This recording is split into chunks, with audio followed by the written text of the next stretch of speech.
Hi, this is Jacqui Phillips. Hi, this is Sifu Romain. Welcome to Reset. On Power 91.1 FM WTYJ. Reset, because you deserve it.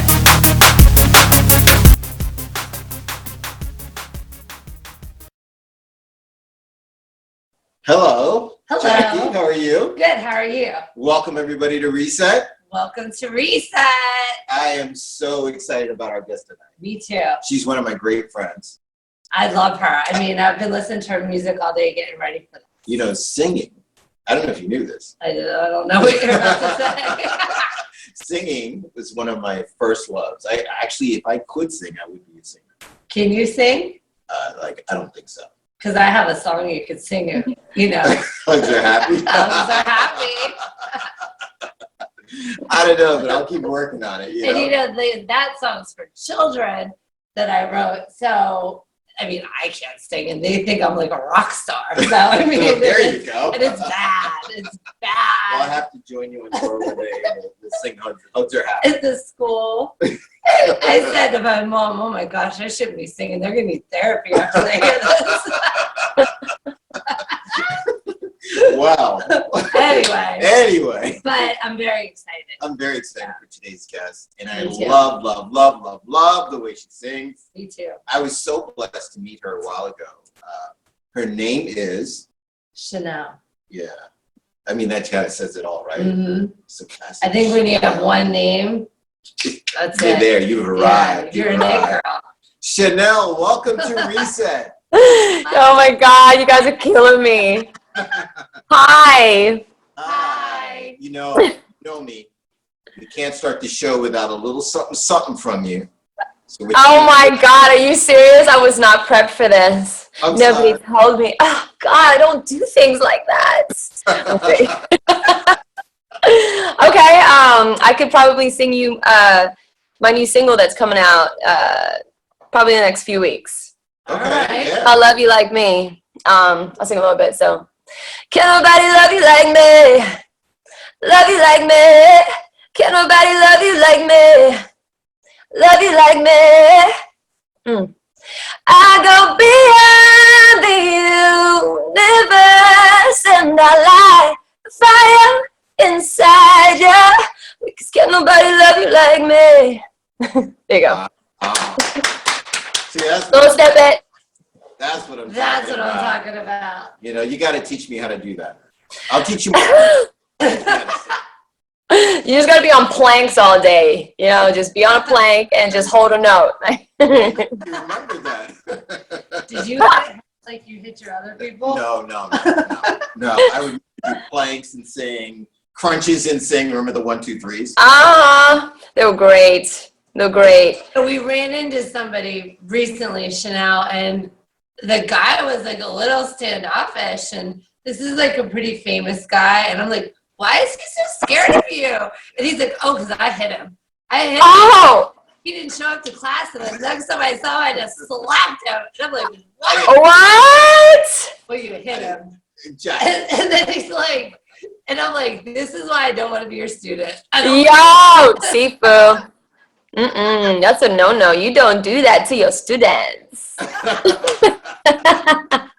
Jacqui just threw me under the bus. I did, but I was like amazing. This guy's like 6'6". He must have really deserved it or something. Like, what did he do? Exactly. He didn't. Sifu. You know the rules. Keep in touch with Sifu. Call, answer the phone, respond, come on my radio show.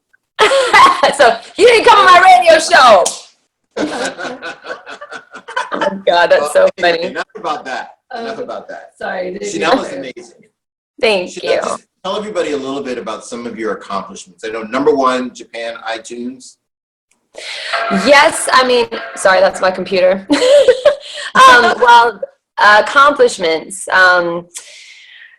There's been a lot going on, you know, these past couple years. I mean, I think I've sold about 10 million copies of all of my albums put together in the last 6 years. That's amazing. In just Japan and Japan and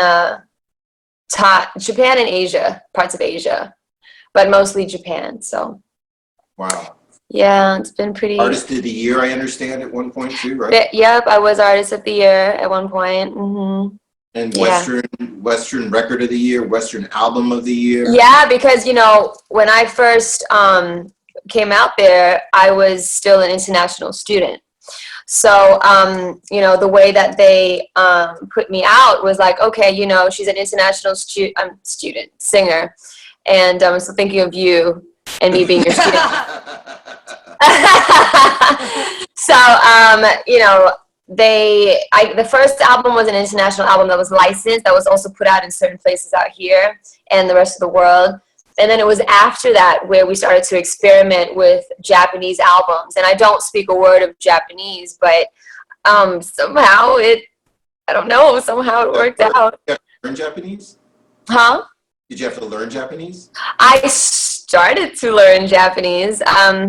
I just pronounce the words really well, and I guess like I'm more passionate about learning Chinese and Mandarin because I'm half Chinese, so I'm still continuing that. And also because this year I'm going to be releasing, the album that I'm going to be releasing is also going to be put out in Asia. So I'll be, you know, doing a lot more tours in Asia, etc. And of course the rest of the world, hopefully. But yeah, like I didn't speak a word of it, and I was just playing around one day saying, hey, you know, why don't I sing in Japanese? And they liked the idea, and we tried it, we experimented. And then, you know, I know a few words now, you know, I'm able to, you know, get in a taxi and ask them to take me around, you know, but that's about it. Okay. Now your story, one of the things I love about your story was that here you were, a little girl, and you're singing karaoke, and your dad is like, wow, my little girl can sing.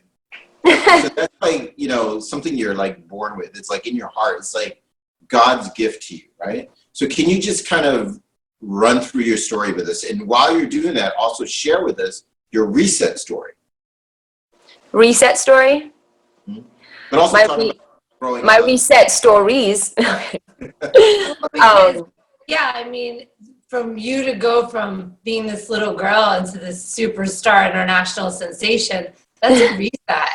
I mean, that has to be a powerful change in one's life, even though it took you years to get there. In the public side, it's like, boom, where'd this girl come from? She's an sensation. You know?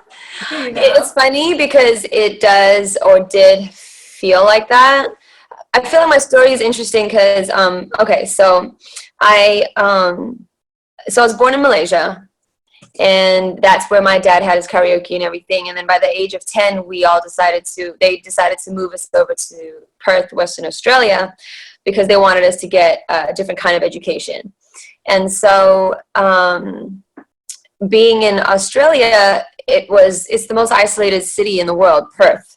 I don't know if you've heard of Perth. And it's more popular these days, you know, because Hugh Jackman's from there, and Heath Ledger, and Miranda Kerr, and all those people. But when I was growing up there, it really was a small town, you know. So music-wise, we were pretty deprived. Didn't really have like a lot of different kinds of genres and stuff. I remember having to import albums, you know, that cost me like $50 or something crazy. Oh my goodness. Yeah, like remember Music Soul Child? Yes.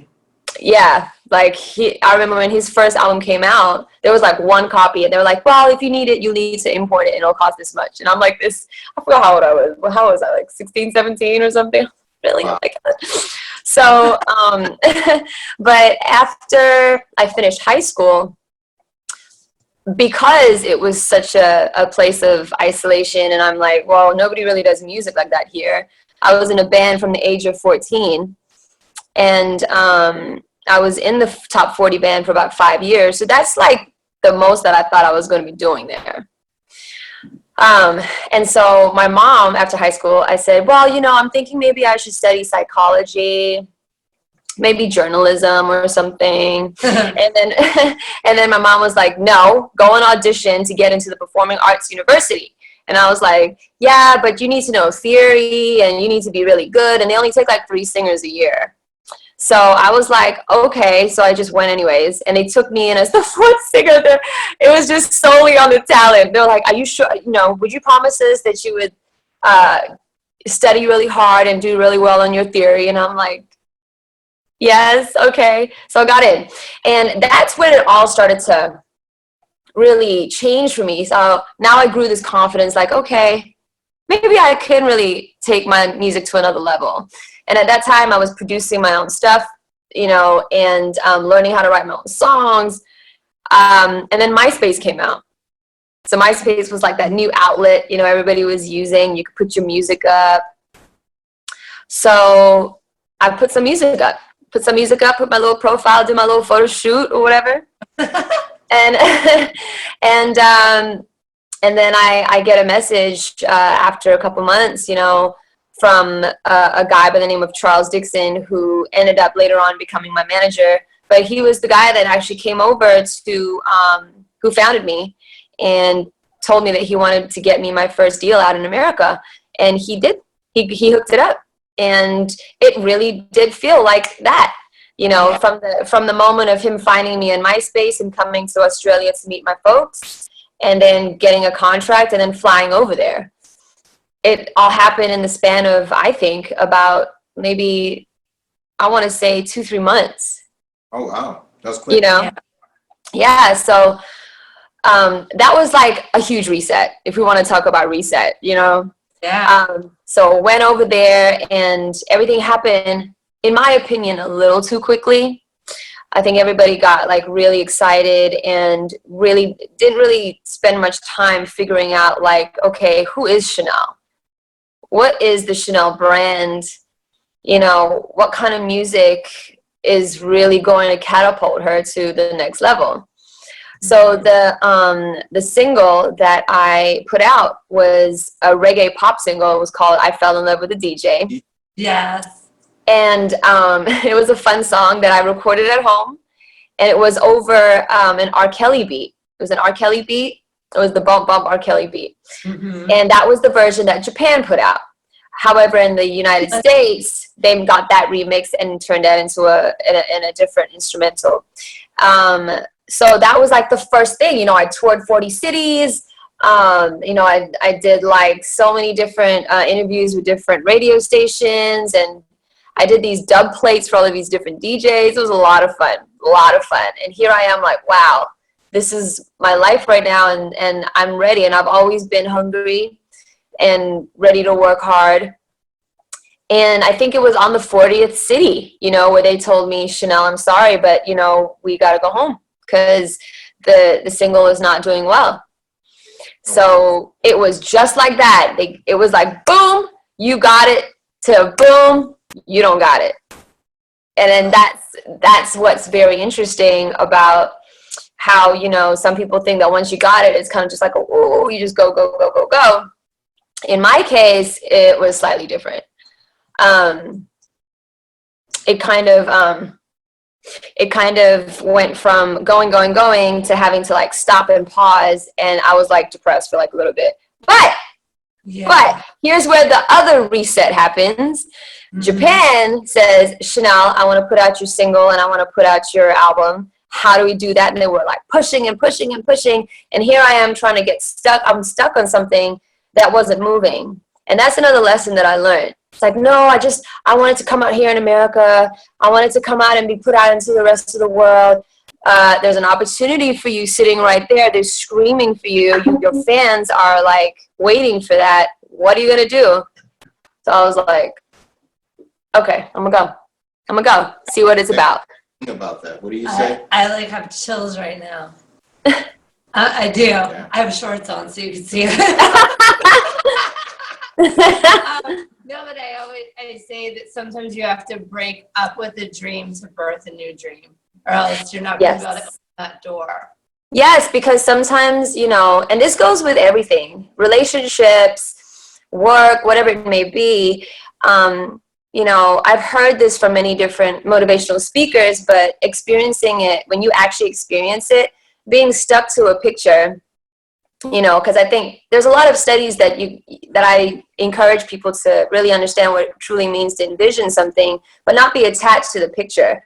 Because you can envision something and have a dream, but if you're stuck to a certain picture, you're going to lose out on opportunities because you're like, no, it's supposed to look like this. It's supposed to. No, you still gonna most likely get your dream as long as you continue doing what you're doing and you believe and you take action and all that. But if you don't catch yourself getting stuck on something, you're gonna lose out.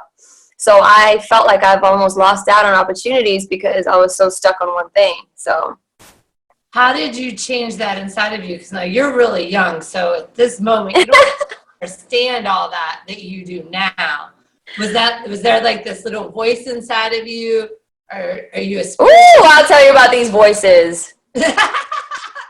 Oh man, the voice thing that people talk about, I didn't experience that really until like end of 2015 October, but I'll tell you about that in a sec. Okay. With this transition, going to Japan and all that kind of stuff, I didn't think about all that I just told you. I didn't think that way, or I wasn't conscious of it. Let's put it that way. I do have a strong intuition, I think, that I feel very grateful for, because I think sometimes it overpowers me when I'm not in a place of understanding yet. So I'm glad that I'm open to listening to that. And I think that's why I went over. But now looking back at the story, I'm like, that's exactly what happened. I was like stuck on something, but I allowed myself to go, you know what? It's okay. It doesn't look like that. So let's just go and see what it's about. And just, yeah. Well, that's interesting, because I never thought of it this way, but it's like your intuition is the voice. It doesn't always have to be a voice. It can be a feeling. Yes. Too. No, you're absolutely right. And as I grew older, it became more and more present, especially when you do, me and my husband, we love to do a lot of like personal growth stuff. And I love reading self-help books and all that kind of stuff. Because I remember when The Secret came in, I was like, okay, well, what is this world about? What is this quantum physics? What is this be centered? What is the divine? Like, what the hell does all this mean? So, and then the person that I love listening to lately is Dr. DeMartini, because he really talks not just about like, stay positive and you'll be happy. Like, he really breaks down the whole entire world to bring some sort of reality to what quantum physics really is about in order to live, a fulfilled life. So, so what was my point?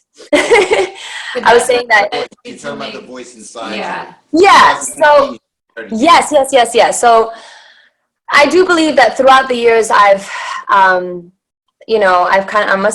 definitely would have missed sometimes, but the times that I did choose to listen, it definitely opened doors for me. But in 2015, I was doing J-pop music for 5 to 6 years. J-pop music is a mixture of half Japanese and half English songs. Not the kind of music that's going to spread to the rest of the world. And eventually I started to get comfortable, because when all the music stuff came down here, and I kind of lost a little faith, like, okay, I guess this is not my thing or whatever. But I still lived in LA. I lived in LA and I loved America. And I'm like, is this going to be the rest of my life, singing music that I'm not truly passionate about, and just coming home and just like whatever? And eventually that took a toll. It took a toll. And I was like, no, like there's something more. I don't know what it is. And sometimes when you feel like there's something more, that's something beyond yourself that you may not understand yet. You know what I mean? Mm-hmm.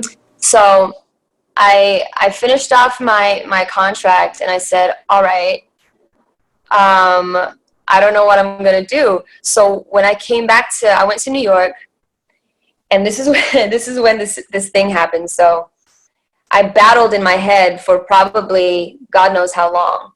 Okay, you got to do new music. No, you got to continue this. No, you got to do new. No, but it's so comfortable being here. No, but you have something that you may not know if you don't try. Yeah, but I don't know what that looks like, and it's scary. So let me just continue. Let me sign a new deal. It's easy. You get money and you get to do new music. You may not like it, but it's good. And then one morning it was just like, stop everything. Like, it was so loud. It was so loud that it like stopped me in my tracks. Like, I was just like, holy shit, what is this? I'm sorry, I'm cussing. I was like, what? And it freaked me out. And I remember I called my manager at the time and I said, we need to talk. And I called him And I sat there and I'm like, look, I don't know how this is going to sound, but I have to stop everything. And I remember he was like trying to keep so calm because we just shot a music video for like $40,000. You know, we're just starting a new lane of music. Are you there? Yeah. We just started a new lane of music. And then he's freaking out because he's thinking about, you know, all of the opportunities that we have now stemming from what's already been out. And I said, yeah, I am not going to sign a new deal. I'm going to go back to LA and I'm going to go into the studio. That's what I'm going to do. And I swear, guys, like I don't even know what I meant when I said that, you know, it's just like, I don't know what that means, man. But I just trusted, and it wasn't, and that's when I also let them go because they weren't kind of gelling into it, you know what I'm saying? So I'm like, okay, well, I guess it's time, you know, because if you're not in it with me and you're trying to convince me to do otherwise when we're supposed to be a team, then yeah, it's time to go. Yeah. So the last 2 years in LA, this is probably the biggest reset so far. I came back here and I called a producer from New York. And I also called a good friend of mine that I believed in. He's such a great writer, and he's my writing partner today. And we started music from scratch. Like, I had no idea, like, what kind of music. I needed it to be still in pop world, but familiar. And it was probably, like, the most fulfilling experience I've ever had in music. And, you know, there's going to be a lot more good music coming, but I've built a foundation. I get to go, this is Chanel. I put a band together and we did a showcase that was so mind-blowing. I got to send that to you guys. And it was like, Please. It was life-changing. It was life-changing. And that was last year. So this year it was like, all right, we get to, you know what I mean? Like, what we're about to do. So just from that voice, and I feel like if I didn't listen to that big voice that literally was like, it was so loud, I couldn't think of anything else. Like, it was bugging me. But I felt like that voice was always there, though. You get what I'm saying? And it kept pushing and pushing. Like part of maturing and growing up, being more sensitive to it, or do you feel like being exposed more to the personal development work that you were talking about helped you to be more conscious and aware of it? You know, I think it's both. Like, I've spoken to a lot of like people that are over 50, right? And most of them that I've spoken to eventually got to that space where they learned about that without going to personal development stuff. However, so that shows me that I think in time you do get wiser and you do get to learn all that kind of stuff. But all this personal growth stuff is so powerful, especially for people like whenever they're ready to go. You just get more out of life. So I think that for me, it's a mixture of both. You know what I mean? I think it's my growth, you know, as I get older, but at the same time, I've allowed myself to go and learn these things, you know. Some people are not interested in that stuff. And I think that, you know, awareness is getting more and more popular. People are learning more about it, but it's so powerful because otherwise you're honestly just running on automatic, you know. And kind of like, you know, when you drive home and you're like, how the hell did I get here? Kind of thing, you know. And there's still a lot of that. There's, you know, this power of awareness stuff is a forever thing. It's not like you go, you learn, and that's it. It's forever, you know. So why not start now? That was your lion roaring inside of you. That was screaming. Man, it was so scary, especially because I have all this and I'm saying no. You get what I'm saying? So people are like, you're crazy, you're stupid, that's dangerous. Well, why don't you just take it and do this at the same time? Like, it was just a lot, you know. And that's another thing that I've learned. It's like sometimes, you know, it's great to get advice so that you can like kind of figure out, because people are wise, you know, you want to get opinions. But if something is really, really like clear and true, you got to trust it. You got to trust it.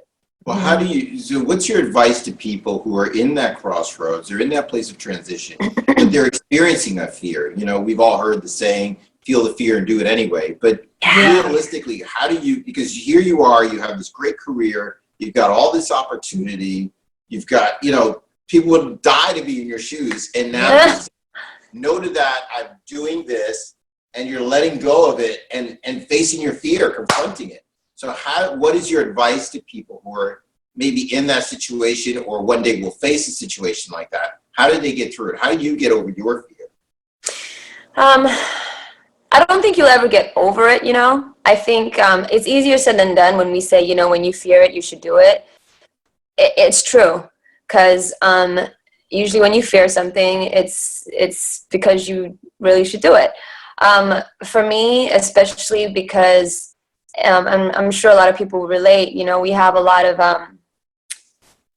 like unnecessary talk in our head, you know, and unnecessary, like, you know, and people talk about the difference between ego and intuition, and that's real.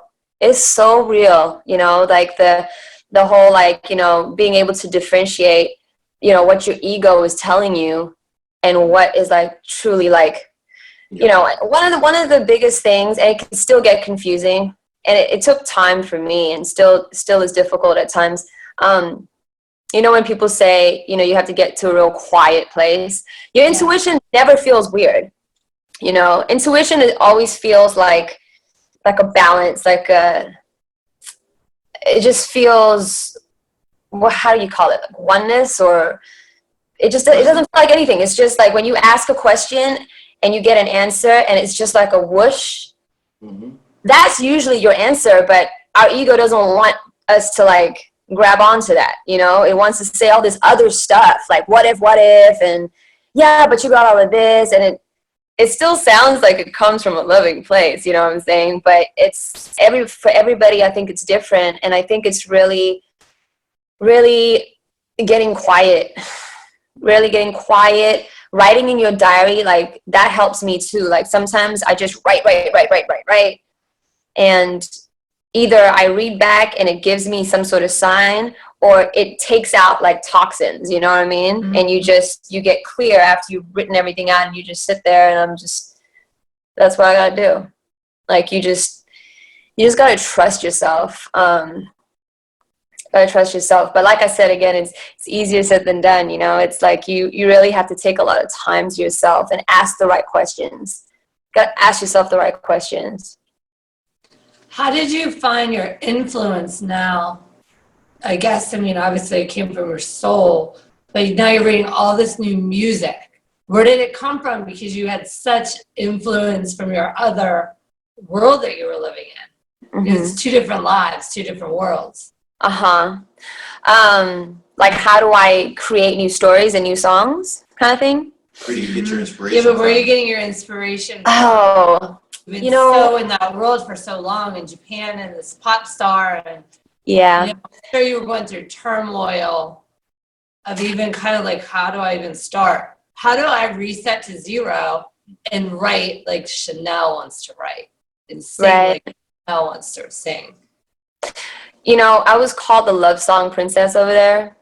And the songs are just straight up about love. Everything is happy. The springtime, oh, I saw his face, I fell in love, I miss him, I think about him, can't sleep at night. That was the world. Okay. Now, the real Chanel, I'm not one-sided when it comes to love. Like, when I write my own stuff, you know, you're going to get a piece of everything about life. You know, when people would interview me out there, they thought, one, I was this, you know, because they put me in these white dresses, so they think like I'm this like angelic, like virgin kind of girl. And they come in and I'm a tomboy and I'm loud and I'm cussing, and they're just like, wow, like, yeah, this is, you know, wow, this, you know, I'm just so surprised. I was like, yeah, that's me, and I'm not exactly going to transform myself just because you look at a picture and I'm supposed to look and, you know, assumingly sound like that. But you know, so that was also like another part where I'm just like, yeah, I can't wait to have music that really matches who I really am. So in the creative process for me, there's always a lot to be inspired by. You know, I tend to take pieces when I look at my songs. You know, I feel like pieces are taken from my experiences from the past, experiences recently. I have a scary imagination that my husband often tells me to calm down with. You know, he's like, you said words are powerful, you know, like, so you got to be careful. Like, yeah, I guess. So, you know, it's kind of like somebody writing a script to a movie or a movie concept. You know, you kind of combine a lot of things that you've learned, you know, different things you're inspired by through people, other people's relationships, yourself, as well as imagination, you know? Yeah. It's really interesting because as you were saying that, I was thinking about you surrendering to your intuition gave you freedom. Oh, man. It allowed you to express who you really are. Oh, man. And that feeling is like, it's so, I want every single person in the world to experience that. Like, it breaks my heart when, like, I have a cousin and she's married to a dentist. So they're pretty well off, you know, pretty well off. So I'm like, yo, you know, his name's Jason. I'm like, Jason, man, like, how, you know, what's up? Like, how's life? You know, how's work? Yeah, it's okay. It's like, wait a minute. I was like, well, you don't love your work? He's like, nah. I was like, so why are you doing it? Because my parents asked me to. And the reason why I'm bringing that up is not to dog him, but there's a commonality with that, you know, especially, I want to say Asia because I was brought up with the Asian culture. So I don't know, maybe European cultures like that too. I don't know. But, you know, in Asian culture, especially the old school way, a lot of parents kind of really force and push their kids to do what they want them to do. And another big part of what I believe my purpose is, you know, is the music that I eventually will come out with can be a platform for me to speak to a lot of people over in Asia about stuff like that, about, you know, not being afraid to break away from culture, because I feel like culture can really limit you. There's beautiful parts about culture, but there's also, you know, limiting factors about it too. And as long as you're aware of what they are, you know, you can still do what it is that you want to do. So it's, you know, it's just, yeah, it's like, wait, so you don't think you could do anything else? Oh, it's too late. Oh, it's this. I was like, wow, man, it's never too late. Never too late. So was Strut one of your first songs that you came out with that is expressing like your inner feelings that you were inspired to write for this new phase in your career? Let me tell you about Strut. So there's a song called Fierce, and it's a dance song. It's a dance song. And that was, when I released that was the time when I was like, I don't want to do this music. I'm not Beyonce. I don't need to, you know, run around dancing like her.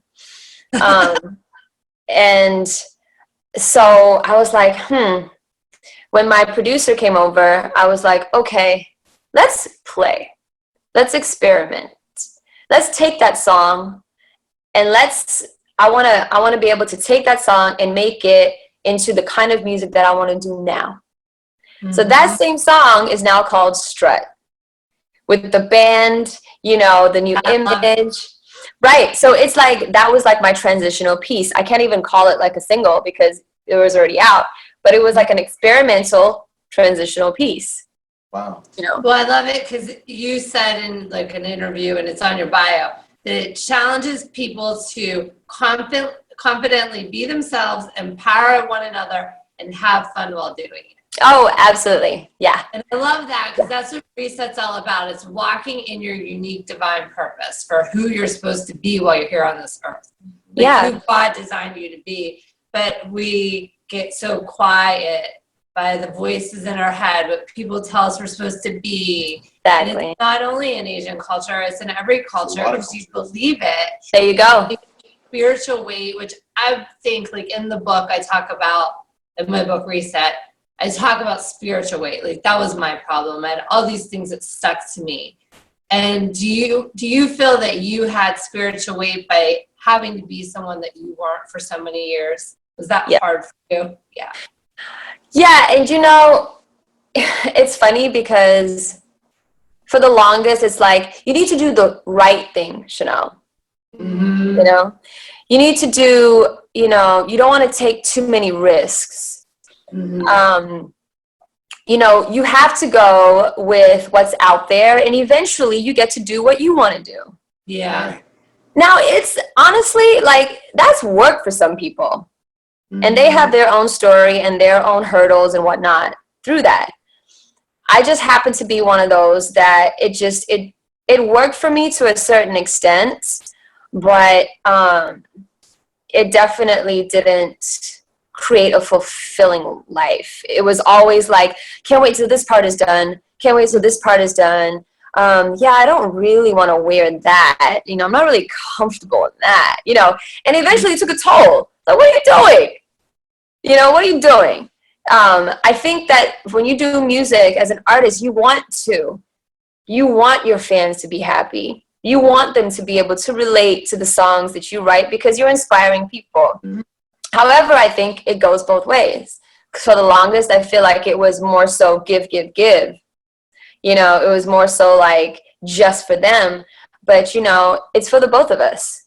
You know, I wanted to be in a place where I'm able to really exude, you know, something truly meaningful, and at the same time still inspire them, and for them to feel you know, relatable to the stories. So I'm So finally doing that. I have one more question that pertains Sure. to this. We can move on, but Yeah. you've done so much growth. You know, you can tell you're so wise and so balanced. You little hard question. Well, I have a different perspective on the word forgiveness now. Mm-hmm. You know, I'm the kind of person that tends to often beat herself up. Yeah, me too. Which, yeah, which brings us to the topic of forgive yourself, right? Yeah. But recently I learned, you know, forgiveness is pretty much saying you did something wrong, you know, that you did something bad. But I don't think that we necessarily choose things purposefully because to hurt ourselves, or because we think it's wrong, or whatever. I think that everything that we choose to do has benefited us in some way in that moment, even though it may not, you know what I'm saying? Mm-hmm. So it's really about acceptance. You know, it's really about like, okay, so I did that, and you probably would go through the whole beating yourself up stuff, but then you got to sit back and think, okay, that was really crappy. Well, what was it that benefited me in that moment? Because it happened for a reason, you know? I love that you use the word perspective too, because it is all about the perspective. Yeah. And it shows that you really, you know, you're so balanced and you're so mindful and you're so present now. But it takes us to get to that place to be able to look at it with that perspective of like, oh, this was all supposed to happen. It was part of my journey, and I wouldn't be able to write this song had I not gone through this. Or I wouldn't be able to write this book had I not gone through it. Whatever it is. Yeah. Yeah. And I just noticed, you know, like the things in the past that I told myself that I've forgiven and whatnot, and no matter how hard I try, it still kind of comes back, you know? It does come back somehow in passing, or like something triggers it. And I'm just like, I thought I forgave myself over this, or I thought I'd forgiven that moment. So that's why I kind of studied into it a little bit more. And that's why I was saying, you know, I think it's more of an acceptance thing, and like really looking into it and how did that help me in that moment. So. I love it.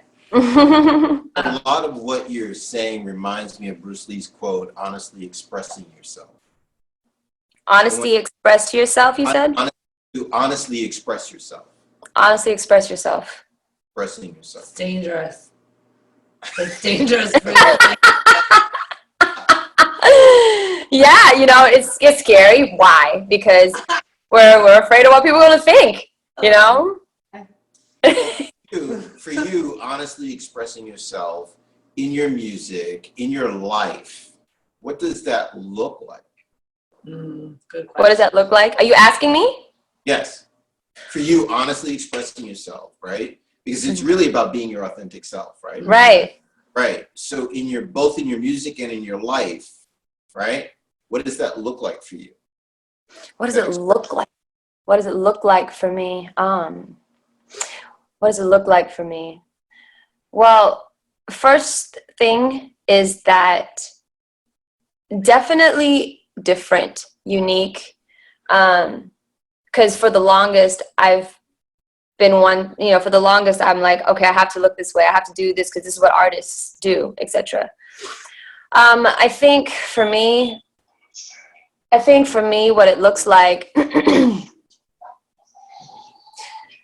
my voice, the stories that I write about, the way that I perform on stage, the way that I express my message on stage and on interviews or wherever it is, you know, like what that looks like is not just inspiring necessarily, but because I don't really just want to, oh, that was really inspiring, wow.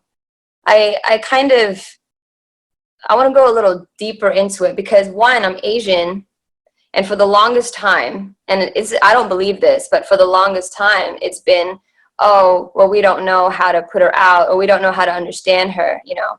Mm-hmm. And the biggest message that I, you know, want to have, and for what I want people to perceive me as, hopefully, or see me as, is somebody that breaks those rules. Somebody that's not afraid to break like the norm, or, oh, you know, they said that we weren't able to do that, but she just broke that.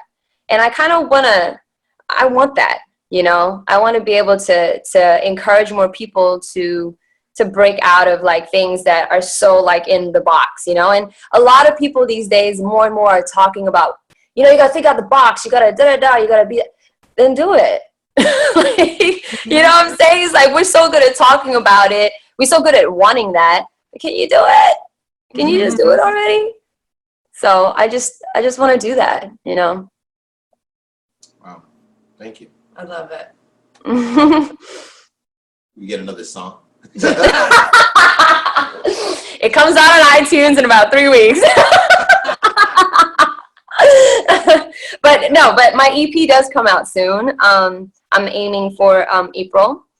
And song on there? Huh? You have a favorite song on there? My favorite song on there would still, I love the single "Love You Like Me." I really do that, and there's a song on there called "Hollywood." And the song and the message of it is pretty much talking about how, you know, love. I kind of, you know, used Hollywood as like a metaphor. I wrote it with some amazing people, and it's kind of like, well, you know, love, you know, when people first come to Hollywood, they think Hollywood, you know, and then you walk down Hollywood Boulevard and it's a dingy place. Yeah. And it's like, you know, and that's what, you know, love is not all like, it's not always nice. You know what I'm saying? It's not always the kind of experience you think that it is. So I hope you guys enjoy that song when it comes out. So look out for it. Look out for it. Something, a little taste of that? Sure. Have you ever been down to Hollywood? A place where all your dreams come true. At the boulevard on the star I stood, hoping that one day I'd make it too. See, I thought love was like Hollywood. Didn't look like I thought it should. So much I misunderstood. It ain't a fairy tale, y'all, but it's all good. It's not always glamorous, but when it's real, it's fabulous, like Hollywood. Wow. There you go. Oh, I love that. Good job. I love the whole idea of the fairy tale. You know, in my coaching work, I work a lot with couples, and there's so much that goes on in a relationship. And one of the exercises that we have is we actually get them to talk about the fairy tale that they came to their relationship with. Woo! Yeah, it's quite interesting. Yeah, the infatuation phase. Yeah. Yeah, even more than that. You know, like, yeah. You know, like you can grow up with an idea of what marriage should be or is in your head, You know, a lot of times kids, they learn fairy tales, right? Absolutely. They believe it's going to be the white horse, the prince charming, and all this stuff. Absolutely. Married, and they're going to live happily ever after. Right. It doesn't happen. And It does not. Yeah. And how do you deal with that? You know, and Right. one of the things that people don't recognize sometimes is that it's the fairy tale playing in your head that's disrupting your present, your now, your real life. Wow. And that's so real. So going back to what I was saying earlier about holding on to a picture, and I mentioned that it also, you know, it's also in your relationships, you know, that it's going to come up. And it definitely has come up for both me and my husband, you know, and it's not our fault, you know, it definitely is because of, you know, the things that we're raised and what we're looking at. And sometimes, you know, we're not going to always catch what's already kind of embedded in us. You know, it's like we got to experience it. And it's like, what is wrong with this picture right now? And then, you know, you bring it up and you're like, oh, like I really, you know, had this picture and thought it was meant to be this way, and it's supposed to look like this, and you're supposed to do this for me, and I'm supposed to be that way for you. And it's like, yeah, no, it's no. It's a real learning experience, marriages, man. And Yeah. the challenge of both of you guys pursuing your careers and traveling and Yeah, you know, and yeah, it's a lot. It's a lot, you know, having, you know, I was talking to a couple, and one of them was the artist, and the other one was like the stay-at-home, happy to do so, you know, 9-to-5 job. And they were saying that it makes it a little easier, you know, because the both of them are not like thinking what the other person is doing necessarily, because when you're apart from each other so much and so far away, it's like, yes, we have technology and phones and all that kind of stuff, but it's not like you could just go to this person's work and bring them lunch. You know what I mean? Yeah. It's very different. So it's like you want to be completely like present in the world that you are in work-wise, but you also want to stay connected and present in the relationship and hold that together too. It's work, and it's whether you're willing to do it or not. Are you willing to do it? If you're not, then be out. You know, don't be wasting the other person's time. it's what you do. I mean, singers are notorious for late nights, right? Yeah. Late nights. Late and Yeah. sleeping in, and you know, I know he's a dance choreographer, right? So he's got a whole other schedule going on. Yeah, both me and him, and you know, he's got classes every day, and you know, he stays up. He likes to work, you know, really late, and I try to get as much sleep as possible, as early as possible. But the both of us, yeah, we have those kinds of worlds, you know, where it's like late night, you know, don't know who we're meeting every day. We're meeting different people all the time. So we're surrounded ourselves with different people, and we're in the music industry. So the kind of flirting that happens in the music industry is at a different level. The kinds of people are different, you know. It's like if I was like in the self-help world, you know, the chances the chances of being in that superficial world is a little different, you know, just a teeny bit. But it's a challenge. But as you know, we both know what we want, and I think it takes. I went to Psy, and one of the things that really stuck with me was it takes one person to be 100% committed for the relationship to work. If both of you are 50-50, that is going to eventually break, you know. But it takes one, and I think like me and him kind of like. I think it jumps to him and then jumps to me. So we were constantly like pulling each other back in, you know what I mean? And I think that makes it quite powerful, you know. What has been your biggest challenge that you've overcome, like in life so far, for you? Biggest challenge? Let me see. I think the last reset I spoke to you about, saying no, because I'm not very comfortable with confrontation and saying no, because it's a few elements, you know, you're scared, you know, taking risks wasn't exactly something that was encouraged, you know, for me growing up. And I asked my dad not too long ago, hey, Dad, you know, out of all these years you work, he's like 63. I said, what is probably like one of the things that you wish that you did more of? He goes, take risks. Oh.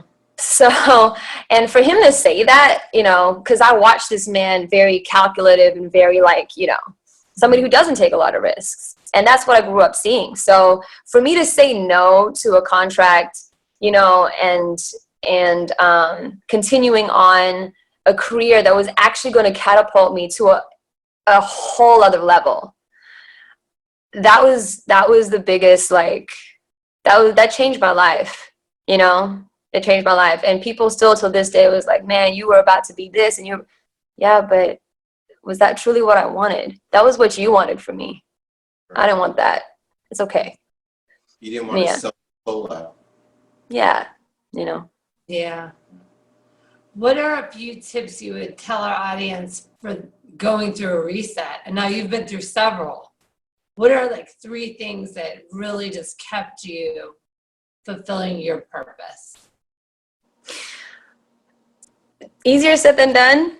Yeah. Don't give up, because you know, I just spoke to one of my friends the other day, and he was like, man, you know, you've been in this you've been doing this for about 10 years, you know, longer, but like professionally 10 years. And the fact that you are still pushing yourself and you're still hungry, you're still passionate, you know, like that says a lot, because it's easy to give up. There's been so many hurdles. There's been so many no's. There's been so many like, that cannot happen.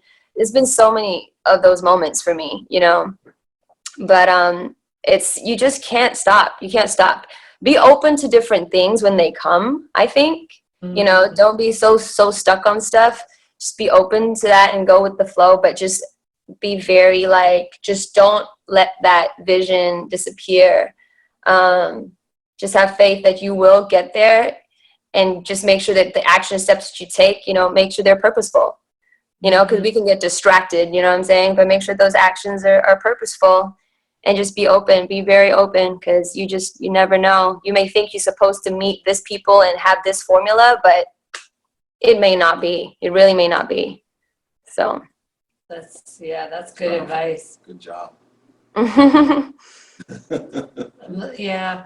I mean, it's just so hard too, I think, because when we have dreams and we want them so bad, we want to believe that this person came in our life for a reason and they're going to make it happen. And I think, like, I mean, I don't know, because I'm a woman, I'm not a guy, but women like myself, you tend to believe people when they tell you stuff.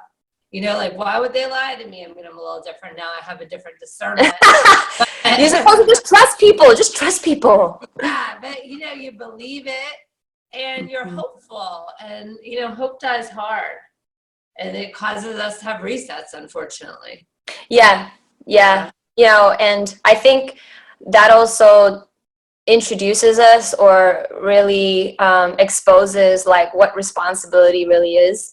You know, it's like, okay, so you have somebody make all of these promises to you, and you put all your, you know, eggs in one basket. What could you have done different? You know, what kind of, believe in yourself. I mean, what kind of responsibility could you have taken in that moment? Could you have, you know, researched this person more? Could you have caught up on it more? Like, what could you have done? And those are the lessons that you take from that, you know, and try not to do it again. You know? Sometimes we have to do it like 3-4 times, and you're like, okay, you're a mess. Well, what are you doing? You know, you know what I mean? Yeah. You're like, I'm a hot mess. Yeah. Accepting. Yeah. Oh yes. I've sung that song a lot in my life. Me too. So what's next for you? What's next for me? What am I doing? I am right now in the process of preparation of all the new music that's coming out, shooting videos, and just, you know, just staying consistent with a lot of what I put out on social media and stuff like that. Just organically growing my fans. This year, that's what's most important to me, really getting the music out to the fans. Yeah. Well, That's what's next. Thank you. The thing every Monday on Instagram, right? Yes, I started that. It's called Melody Mondays on Instagram. My name on Instagram is @ChanelWorld. Yeah, so whoever goes on there, if you want to check it out and Can you comment. just spell it out so they can follow you? Sure, it's @ChanelWorld, @CHENELLE World. And that's the same with all of my other social media outlets too, like Snapchat and YouTube is, you know, obviously YouTube is Chanel. Facebook is the same, @ChanelWorld. And I guess that's it. You have a blog too, right? I have a blog page, Tumblr, that's also @ChanelWorld. And my website is also Chanel World. So I'm trying to like keep it all the same so people don't have to like type in different things, you know. So Yeah, no, that's great. yeah. Awesome. So what kind of things do you blog about on your blog? Like when people go there, will they be inspired? Is it consistent with your purpose and your mission? You know what? I just started the blogs and I haven't been consistent. I want to be more consistent. I'm still trying to figure out like what kind of content do I want to consistently put up. And what I've noticed is I love fashion and I love food. I noticed Fashion and food. Yeah. Yeah. Yeah. Yes. If you Fashion, love food. fashion, yeah. Yes. Yes. So I think that might be the two things that I might have to consistently put up, you know. I love, me and my husband love finding like restaurants here and there that people have never heard of, you know, that has some uniqueness about it. And taking pictures of that and posting it, I think, and people love that, you know, people love food, people love fashion. And I'm sure in between all that, I'll also be typing out, you know, my reset moments. I like sharing my reset moments. Good. Yeah, so, and I do a lot of that kind of under my pictures on Instagram. I do share a lot of like my moments on there when I can. But I think, yeah, at times I could also transfer some of that over to my blogs. But yeah, so. I love on your blog how you shared where the clothes were from. Oh, good. Yeah, I love that because there was a few, I mean, I loved everything you had on, but there was that one dress. Uh-huh. I don't know if she was from Singapore, but you said who it was. It was very colorful and just like Lois London. She's from Sri Lanka, but Okay. yes, her design is called Lois London. Yeah. I loved it. And I Fab, right? yeah, and I just loved that you shared it too because people do want to know what someone's wearing and they want to know like where to get it. Where to get it, yeah. Yeah. As opposed to like, I wish I had her dress. Yeah. You can have it too, girl. Yeah. I got it from here. Yeah. That's good that you told me that. That's good that you No, I told me love that. And I love that you shouted out to like the makeup and hair because they could like message them if they were like, what's that lipstick she was wearing or whatever. No, Exactly. it was great. Your blog's great. I loved Thank it. you. Thank you so much. Yeah. And Thank one you. last question for you. What is something about you that people don't know but you wish they knew, like that they actually noticed about you? Whoa. That's Sifu. a good one. I'm sorry. That's you know Sifu me. talking. You know me. Whoa. That I wish that they knew about me? They don't notice it, but you wish they did because They don't notice it. They don't notice it? sure. Oh my God. Let me think. That might take me a moment. Like They if your don't notice. managers knew who you were, like the people who were in your life, right? Prior to this, like if they recognize certain things, because I know from you this thing about writing and how you're a deep, deep thinker. I'm a Yeah. thinker. I don't know if I want people to notice that about me, the deep thinking part. You know, But, you know, amongst all of like, you know, I mean, beyond like the, hi, thank you for, you know, supporting me and listening to my music and all that kind of stuff. Are you there? Oh. yes, Yeah. we're here. Maybe not so much of a serious thing, but I'm the type of girl where I love coming home and sitting on my couch. Like you know, like people see me as like I come out and I meet people, you know, and I'm just like, I'm loud. I'm like this crazy, you know, person. I have a lot to say and a lot to share. And, you know, when I travel, the first thing I want to do, like what I really enjoy, it's like you know how some people like to go to spas? Yeah. Yeah. I love making myself a cup of tea, Yeah. sitting on the couch. And sometimes the TV is not even on, and I feel like I'm in heaven. And people are not going to know that. You know what I mean? People probably think like I'm constantly doing hair and makeup. I'm constantly like, you know, all that kind of stuff. But there's something about that where it's like a moment that I get where I just get to be I just get to stop. Peace. Yeah. And it just feels so good. And I really enjoy it. I love my couch. So Maybe you should put a link to it on your blog. yeah, one thing you guys don't know about me, I love my couch. I used to teach overseas, and I remember I would sit in this one room in the kitchen and just watch the sunrise every day with a cup of tea, and it was just so much peace. It was like heaven on earth at that moment. You know? So I love it. I love it, yeah. And the husband bringing me breakfast in bed. No, I'm kidding. No, but yeah, there's something about that, you know, like, and when you're so busy in life, like, you don't really get many moments like that. You know what I mean? Mm-hmm. Did you hear me? I'm sorry. It was like cutting off a little bit. It's okay. Say it again. You said when you're so busy. Like I was saying that for being such, you know, being in entertainment business, you're so busy. Yes. Sorry, can you hear me? Yes. Yes, we can hear you. Yeah, so we don't really get many moments like that, you know, so it's really good for us to have like moments like that, you know. Yeah. Awesome. Well, this was amazing. Thank you so much, Chanel. Thank you for singing. That was No problem. Thank you so much. I really enjoyed this. This was fun. fun. You know, anytime I see you, I ask you to sing. You know that. Only for you, Sifu. I missed you. This has been wonderful. This was so wonderful. We need to talk more often. Yes, we do. And I'm probably going to be out there sooner than later. So Will you be performing? no, but you know, I have a restaurant out there called the Krabby Shack, so I'm usually out there, you know, going to see them. Really? In Brooklyn. Yeah, if you guys eat crab, yeah, please go check it out. It's called the Krabby Shack. Oh, That's cool. great. Yeah. All right. That's awesome. Thank you. When are you coming out? I'm not sure yet, but I'm definitely going to be back sometime, at least twice this year. So, yeah, I'll let you know. Don't worry. Absolutely. Well, Jacqui. Thank you, Chanel. It was really Thank you so much. so amazing to have you on. Such an honor. Thank you. No worries. For our audience, remember, reset because you deserve it.